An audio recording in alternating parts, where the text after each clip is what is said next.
Wanawake watumishi wa Kristo WWK wa kanisa la mahali pamoja TG Tandala wameadhimisha siku ya wanawake duniani kwa kutenda matendo mema kwa jamii pamoja na kuhubiri Injili kwa vijiji vya Tandala na Ikonda. Maadhimisho ya idara wanawake watumishi wa Kristo hufanyika Jumapili ya kwanza Machi ili kuendana na siku ya kimataifa wanawake Machi 8, ikilenga kuimarisha jukumu lao la kulea familia kwa hofu ya Mungu, kusisitiza maombi na kuleta mshikamano wa kiroho na kijamii katika kanisa. Katika ibada hiyo, mchungaji kiongozi wa kanisa la TG Tandala, mchungaji Jonasanga na mchungaji Kevero wamesema wanawake siku zote wamekuwa na mchango mkubwa katika kanisa, jamii na katika familia. Akamwambia Paulo kwa maono usiku, Amen. Usiogope, bali nena, Amen. Wala usinyamaze, Amen. Kwa kuwa mimi ni pamoja nawe, Amen. Wala hapana mtu atakaye kushambulia ili kukudhuru, kwa maana mimi nina watu wengi katika mji huu. Yesu anatutuma, anasema msinyamaze. Anasema wanawake niliowaokoa msitulie. Na sisi tumesema Bwana hatutatulia. Tutainuka tuwaambie habari njema watu wa Luchala. Tuwaambie ni jinsi gani Yesu anawapenda.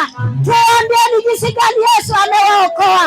Tuwaambie ni jinsi gani Yesu anatamani wote mumjue yeye.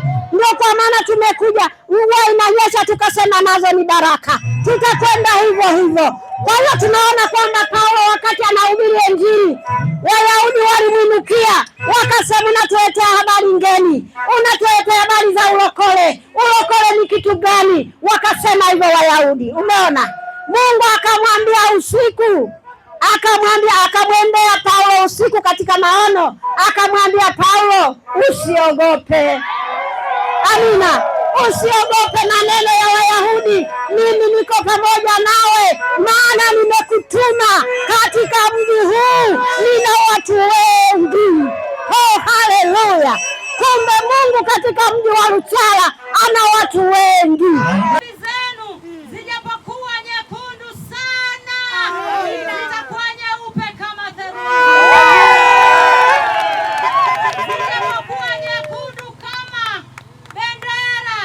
Itakuwa kama sufi.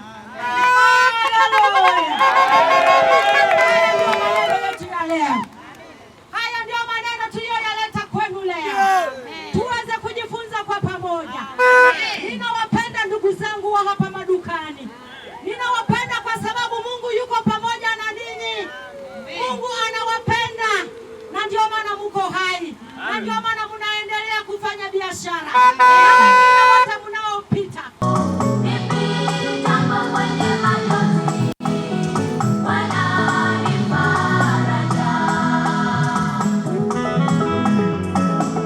ambayo wamama hawa Bwana wameifanya. Bwana, naomba usiwaache, naomba usiwapungukie. Waingiapo na watokapo, naomba Bwana ukaendelee kuwabariki. Mungu, wamejinyima wao kufanya mambo yao na wameamua watangulie kufanya kwako. Naomba Bwana ukaangalie sasa shughuli zao, mipango yao, kazi zao ambazo wataenda kuziendesha na kuzifanya. Naomba Bwana ukawabariki. Naam, hata katika mwaka huu ambao Bwana tumeuanza, naomba mwaminifu uanze pamoja na wewe. Nawe Bwana uanze pamoja nao. Wakuitapo Bwana ukaitike, wakuombapo Bwana ukawape, wakutafutapo Bwana Mungu mtakatifu kaonekane. Baba, kaziangalie familia zao, angalia mwaminifu nyumba zao, waume zao walio na waume, na watoto wao walio na watoto, na wengine ni wajane. Bwana, naomba uwakumbuke. Matendo ya Mitume 18:14, sio?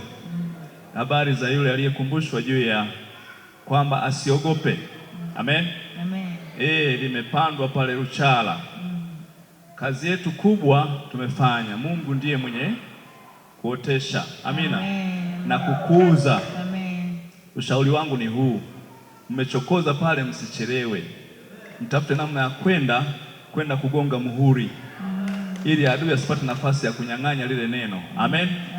Maana limetupwa kwenye udongo. Sasa udongo gani uko pale? Ni nyie mtakaoenda kuwai ili mavuno yapatikane. Bwana Yesu asifiwe. Kwa wanawake wenzangu Tanzania, hata vijijini, hata mahali ninapoishi, mimi nawashauri tu wampokee Yesu.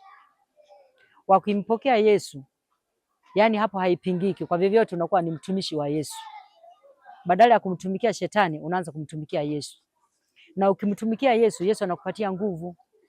Akikupatia nguvu, unaweza kushinda mambo ya ukatili, mambo ya kuzulula tu. Unakuwa ni mwanamke unayejua kutunza nyumba yako, kuchapa kazi na kumhubiri Kristo. Na unakuwa na huruma kwa sababu Yesu anaweka kitu ndani yako. Kwa hiyo lazima huruma inakuja kwako kwa kuwahurumia wengine. Na hasa hiki kitendo cha ukatili labda kwa watoto. Hiki kitendo kwa vyovyote mtu aliyempokea Yesu na anaishi na Yesu hawezi kakifanya hiki kitu. Na anavyoangalia anaumia sana. Huwa anaumia sana. Kwa hivi sasa ningependa wanawake wote tungemjua Yesu, tungeokoka. Hakika hivi vitu vya ukatili vingekuwa havipo. Maana mambo ya ukatili hasa kwa watoto wadogo, wanawake tunachangia pakubwa kuwafanyia ukatili watoto wetu nyumbani. Wengine wanawakatili watoto wa kazi wanaowasaidia kazi nyumbani. Tunaita house girl, house boy, wanafanya ukatili. Lakini huyu mtu mwanamke akiwa ameokoka hawezi kufanya ukatili wowote. Hata kama pengine baba hajaokoka, lakini yeye ameokoka. Baba anavyotaka kufanya ukatili, yeye anakuwa ni sehemu ya kutetea na sehemu ya kuwaombea, kumwombea mume wake au mtu mwingine mwanaume ambaye anaishi naye karibu anayefanya hivi vitu.